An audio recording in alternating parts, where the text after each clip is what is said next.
Hi అండి, నేను మీ విజయ. గున్ని రసోయిలో అందరికీ స్వాగతం, సుస్వాగతం. ఈరోజు నేను మీకు లౌకీకే కోఫ్తే అంటే ఆనపకాయ కోఫ్తా కర్రీ చెప్తాను.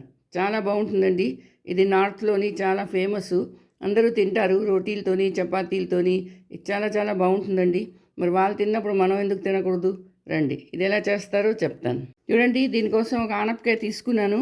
ఇది సగం ముక్క తీసుకున్నానండి. పెద్దదైతే చాలా ఎక్కువ అయిపోతుందని దీన్ని తొక్క తీసి గ్రేట్ చేసుకోవాలి. అలాగే టమాటాలు 3 టమాటాలండి. ఇది రఫ్గా కట్ చేసుకున్నాను. ఉల్లిపాయలు కూడా 3 ఉల్లిపాయలండి. ఇది కూడా రఫ్గా కట్ చేసుకున్నాను. అలాగే శనగపిండి, ఇది 1/2 కప్ శనగపిండి అండి, ఇది కావాలి. అలాగే చూడండి, ధనియాల పౌడరు 1 చెంచా, గరం మసాలా 1 చెంచా, పసుపు 1 చెంచా, కారం 1 చెంచా, అమ్చూర్ అంటే డ్రై మ్యాంగో పౌడర్ ఇది 1 చెంచా, ఉప్పు తగినంత, అల్లం వెల్లుల్లి పేస్ట్ 1 చెంచా, తర్వాత ఇదిగో బిర్యానీ ఆకు, లవంగా, దాల్చిన చెక్క, యాలకులు ఇవి కావాలండి. తర్వాత నూనె ఇంత కావాలండి దీనికి. రండి, ఇది ఎలా చేస్తారో చెప్తాను. చూడండి, ముందుగా దీన్ని తొక్క తీసేసుకోవాలి. ఈ ఆనపకాయని తొక్క తీయాలండి. శుభ్రంగా కడుక్కొనాక ఇది కొంచెం ఎండిన తర్వాత దీనికి తొక్క తీసుకొని పెట్టుకోవాలి. కొంచెం లేతగానే ఉండాలండి, మరీ ముదరగా కాదు. ముదరదైతే బాగుండదు. కొంచెం లేతదైతే ఇంకా చాలా చాలా బాగుంటుంది.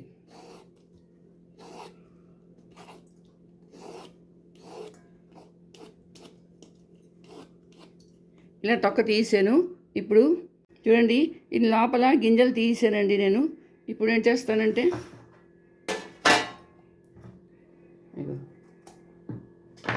దీన్ని ఇలా గ్రేటర్ తీసుకోవాలి. తీసుకొని దీన్ని కోరియాలి.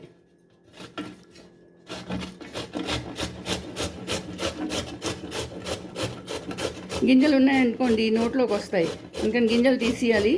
తీసేసి దీన్ని బాగా కోరేసుకోవాలి. చూడండి, ఇలా కోరి పెట్టుకోవాలండి. కోరేసుకున్నాను.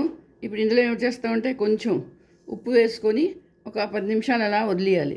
వదిలితే ఏమవుతుందంటే ఇందులో ఉన్న నీరంతా బయటకు వచ్చేస్తుంది. అప్పుడు దాన్ని పిండుకొని పక్కన పెట్టుకోవాలి. చూసారా, ఉప్పు వేసేసాను. ఒక 10 నిమిషాలు దీన్ని పక్కన పెట్టుకుంటాను. ఇప్పుడు ఏం చేస్తానంటే ఉల్లిపాయలు ఒక మిక్సీ జార్ తీసుకున్నాను. తీసుకొని అందులో ఉల్లిపాయలు ముందు పేస్ట్ చేసుకోవాలి. చూడండి, చాలామంది పేస్ట్ చేసుకోకుండా చేస్తారు, కానీ పేస్ట్ చేస్తే మీకు గ్రేవీ బాగా వస్తుందండి. చూడండి, ఉల్లిపాయలు రుబ్బిసాను. చూడండి, ఇది ఒక బౌల్లోకి తీసుకుంటాను. మళ్ళీ ఇదే మిక్సీలో జార్లోని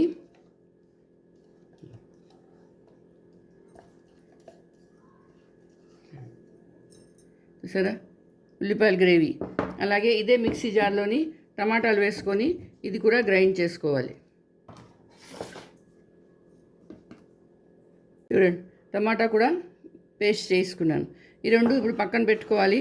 ఇప్పుడు ఏం చేయాలంటే ఇందాక గ్రేట్ చేసుకున్నాను కదా ఆనపకాయ, దీనికి బాగా పిండియాలండి. చూసారా ఎంత నీరు వస్తున్నారో? ఇలా నీరంతా తీసేయాలి. నీళ్ళు ఉండకూడదు దీంట్లోని. నీళ్ళు ఉన్నాయంటే మెత్తగా అయిపోతుంది ఇది. ఇదిగో నీళ్ళు తీసుకొని పక్కన పెట్టుకోవాలి. కొందరు ఏం చేస్తారంటే గుడ్డలో మూట కట్టుకొని ఉంచుతారు నీరు ఎక్కువ, కానీ దానికి చాలా టైం పడుతుందండి. అందుకన్నా ఇలా అయితే కొంచెం వేగరం అవుతుంది. ఆనపకాయలు అలాగే బోల్డ్ నీళ్ళు ఉంటుందండి. అందులో ఉప్పు వేస్తే ఇంకా బాగా నీరు వచ్చేస్తుంది. సరే, చూడండి ఎంత నీరు వచ్చిందో. చూడండి ఎంత నీరు వచ్చేసింది చూసారా. ఇప్పుడు ఆ నీరు పక్కన పెట్టేసుకొని ఇందులోని కొంచెం పసుపు, అలాగే కారం,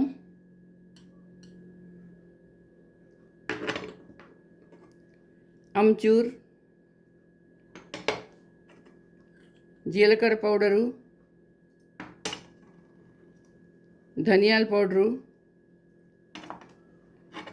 గరం మసాలా వేసుకోవాలి.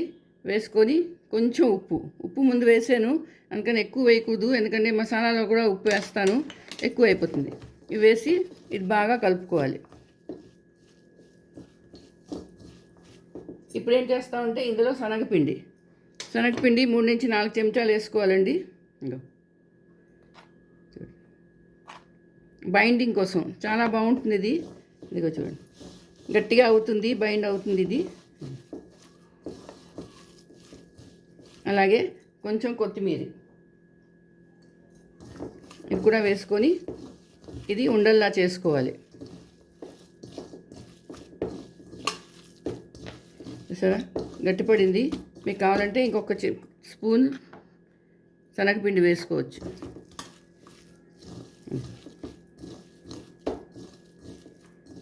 సరే, ఇలా అయిపోయింది కదా. ఇప్పుడు ఏం చేస్తామంటే మనకి ఏ సైజు కావాలంటే అంత సైజుది ఇలా ఉండలు చేసుకుంటాం. ఇక చూడండి, ఇలా ఉండలు చేసుకొని పక్కన పెట్టుకోవాలి. పెద్దవి కావాలంటే పెద్దవి, చిన్నవి కావాలంటే చిన్నవి, ఏ సైజు అయినా పర్వాలేదు. ఈ సైజు అయితే సరిపోతుంది, కరెక్ట్గా ఈ సైజు ఉంటుందండి కోఫ్తాకి. ఇది చాలా చాలా బాగుంటుంది, చాలా టేస్టీగా ఉంటుంది. మసాలాతో వేస్తాం కదా, మసాలాలో నాని ఇంకా బాగుంటుందండి ఇది. చూడండి,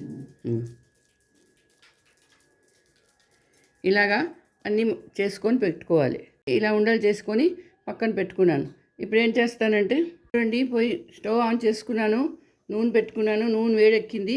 ఇప్పుడు ఈ ఉండలు చేసుకున్నాను కదా, ఈ ఉండలు వేయించుకోవాలి. ఒక్కటిగా వేసుకొని వేయించుకోవాలి.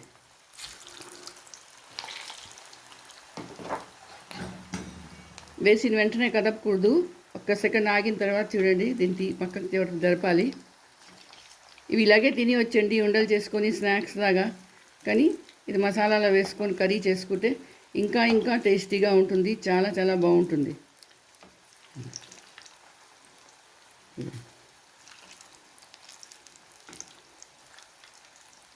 మరి హైలో కాదు, లో టు మీడియం ఫ్లేమ్ పెట్టి దాని మీద వేయించుకోవాలి. లేకపోతే ఏమవుతుందంటే లోపల పచ్చి ఉండిపోతుంది, మీద ఎర్రగా అయిపోతుంది, లోపల పచ్చి ఉండిపోతుంది. అందుకని కొంచెం సిమ్లో పెట్టుకొని ఇది వేయించుకోవాలి.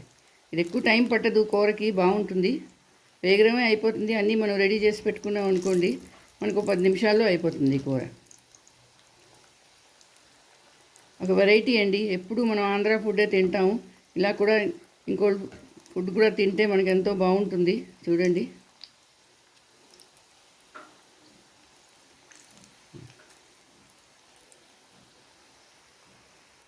ఇదొకటండి, ఈ కలర్ వచ్చేసింది. ఇదే కలర్ రావాలి, చూసారా. మరి ఎర్రగా అయిపోకూడదు. ఇది నేను స్టవ్ ఆఫ్ చేసుకుంటున్నాను. ఆఫ్ చేసుకొని ఇవి తీసుకుంటాను. చూడండి, ఇది ఇలా కూడా తినేయొచ్చండి, సాస్లో డిప్ చేసుకొని చట్నీతోని చాలా బాగుంటుంది. సాయంత్రం ఈవినింగ్ స్నాక్స్ కింద తినొచ్చు. కానీ మనమైతే ఇప్పుడు కర్రీ చేసుకుంటున్నాం కాబట్టి ఇంకొంచెం దీన్ని ట్విస్ట్ ఇద్దాము. చూడండి, ఇలా చేసుకున్నాను కదా, ఇవి ఇప్పుడు పక్కన పెట్టుకోవాలి. ఇది చాలా బాగుంటాయండి, మీద నుంచి క్రిస్పీగా, లోపల నుంచి సాఫ్ట్గా ఉంటాయి. మళ్ళీ స్టవ్ ఆన్ చేసుకున్నాను, నూనె తీసేసానండి. అదే మూకుల్లోని కొంచెం నూనె ఉంచాను, 3 చెంచాలు. ఇప్పుడు అందులోని ఒక తేజ్పత్తి, దాల్చిన చెక్క, యాలకులు, లవంగాలు ఇవి వేసుకోవాలి. వేసుకొని కొంచెం వేయించుకోవాలి. ఇప్పుడు ఏం చేయాలంటే రుబ్బుకొని ఉల్లిపాయలు పేస్ట్ ఇది వేసేయాలి.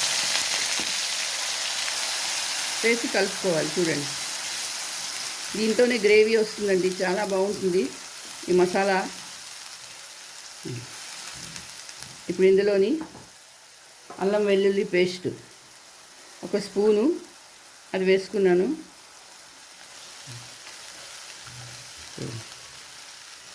ఇది వేయించుకోవాలి, కొంచెం రంగు మారి వరకు వేయించుకోవాలండి. వేగరమే అయిపోతుంది, ఎక్కువ ఏం టైం పట్టదు దీనికి కూడాను. పేస్ట్ మెత్తగా ఉంది కాబట్టి వేగరం అయిపోతుంది ఇది.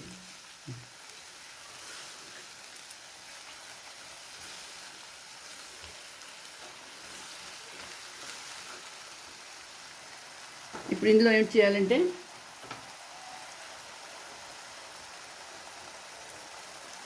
ఉప్పు, ఇప్పుడే కొంచెం ఉప్పు వేసుకోవాలి, ఇంకొంచెం ఉల్లిపాయలు మెత్తపడతాయని. ఇప్పుడు ఎక్కువ ఉప్పు వేసేసుకోకూడదు, కొంచెం చూసుకొని వేసుకోవాలండి.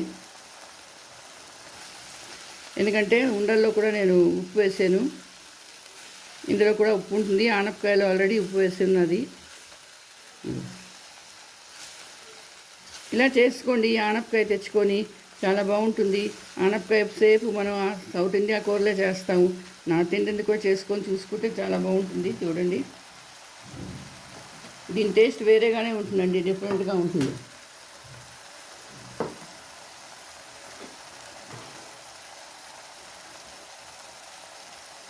ఇప్పుడు ఇందులో 1/2 స్పూను పసుపు,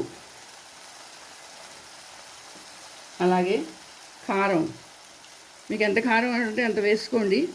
ఎక్కువ కావాలంటే ఎక్కువ వేసుకోండి, తక్కువ కావాలంటే తక్కువ వేసుకోండి. ఇదిగో అమ్చూరు, ఇది చాలా ఇంపార్టెంట్ అండి. అమ్చూరులోని చాలా టేస్ట్ ఎక్కువ చేస్తుంది. అలాగే గరం మసాలా, జీలకర్ర పౌడరు 1/2 స్పూను, ధనియాల పౌడరు 1 స్పూను వేసుకున్నాను. ఇందాక అందులో వేసుకున్న మసాలావే మళ్ళీ ఇందులో కూడా వేసుకోవాలి. చూడండి, వేసుకొని ఇది కలుపుకోవాలి.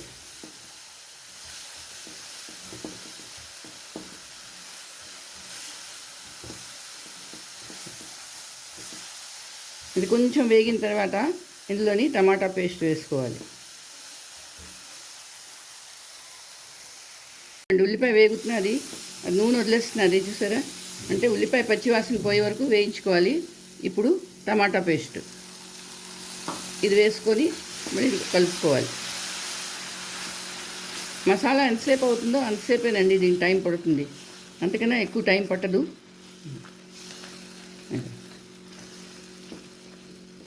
ఇది కొంచెం ఇంకా వేయించుకోవాలండి. టమాటా ఉల్లిపాయలు అన్నీ వేగి వరకు నూనె వదిలేస్తుంది. నూనె వదిలేస్తుందంటే మసాలా వేగినట్టుగా అర్థం.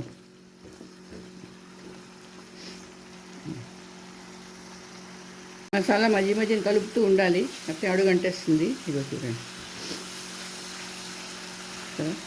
అయిపోతున్నది. నూనె వదులుతున్నది, ఇంకా కొంచెం వేయించాలండి, లేకపోతే ఉల్లిపాయ పచ్చివాసన వస్తుంది అందులో.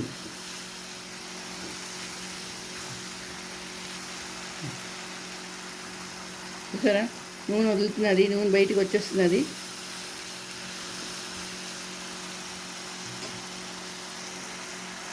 చూసారా, మసాలా అయిపోయిందండి. నూనె వదిలేసింది, బాగా నూనె వచ్చేసింది. ఇప్పుడు ఏం చేస్తానంటే ఇందులోని నీళ్ళు వేసుకోవాలి. కొంచెం పలుచగా ఉండాలి ఇది, ఎందుకంటే కోఫ్తాలు వాటర్ పీల్చేస్తాయి, అందుకని. చూడండి, కొంచెం నీరు వేసుకున్నాను. వేసుకొని ఏం చేయాలంటే ఇది కొంచెం హైలో పెట్టి మూత పెట్టుకోవాలి. ఒక 5 నిమిషాలు మూత పెట్టుకొని ఇది బాగా ఉడకనీయాలి.